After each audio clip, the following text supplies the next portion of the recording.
In 2003, Laura Stanton received her master's degree in public policy from Georgetown. She joined GSA right out of the gate. Today, Stanton leads the agency's effort to create an acquisition gateway, hallways of product information that will make federal spending more effective and more efficient. She sat down with Diane Cho at ELC 2015. You launched the Acquisition Gateway earlier this year. It's a concept based in e-commerce, so explain how that works. So when we started talking to our customers about what they wanted to see in improvements in e-commerce, what they began telling us is that it wasn't so much the transaction that was the problem, the buying of the item. It was really that they didn't know where to go to find it, that there wasn't anywhere in the government that really consolidated all of the acquisition information into one place, so that if they wanted to buy IT, what were the IT contracts available to them? What were the best practices? How did they understand the terms and conditions that they wanted to put in the contract in order to get the best deal for the government? So that was what spawned the idea of the Acquisition Gateway. And we began looking at how do we consolidate the government's acquisition information into a single portal, so that as someone who needs to buy something, either from the program or from a contracting officer standpoint, that they can go to one place and see all the options available to them and receive unbiased advice about how to do it. And how's it been working so far? It's been great. So we launched last October of 2014, with 3 category hallways: IT hardware, IT software, and administrative services. And over the last year, we built out 17 category hallways that contain information on how to buy professional services, how to buy travel, how to access charge card services. Not everything the government buys, but many of the things the government buys. Some might characterize the Acquisition Gateway rollout as being very deliberate. You started slow, now things seem to be ramping up. So what's new and what's on the horizon? So it was very deliberate. That we wanted to make sure that the people who came to the Acquisition Gateway were the ones who were willing to explore with us, to play with it, and that they had a high tolerance for watching it grow. So now that we actually have quite a bit of information in there, now we're ready to do sort of the full rollout and say, here we are, come and use us. What's on the horizon is not only putting in the information for people to download and absorb, but actually finding ways, building the decision support tools.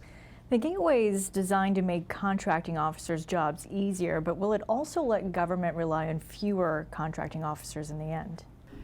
I don't believe that's actually the case. I think not to make the contracting jobs easier, but it's to allow the contracting officers to focus on understanding their industries that they're purchasing in, and by taking what I mentioned earlier, taking away a lot of the legwork with acquisition, not eliminating it, but automating it, then lets the contracting officers understand their industries better and provide better information back to the program office to help the program office make the best decision.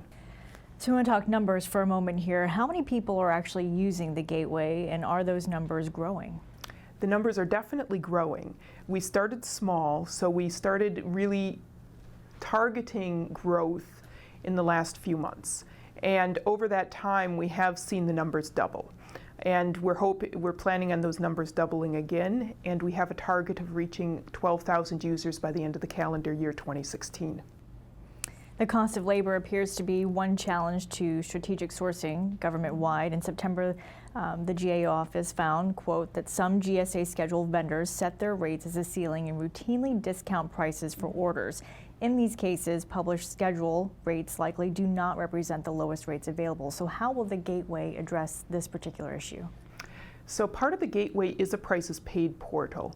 So this is a multi-pronged issue that you just raised, and it's not one that's at all simple, even especially when it comes to IT services.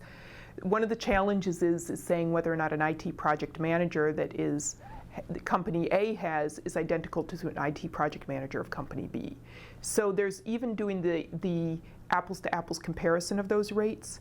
But what the gateway is going to do is, as we collect that data, it will start to expose the data transparency so that contracting officers know what the range is of information, what the pricing range is, and then they can actually begin to negotiate within that range.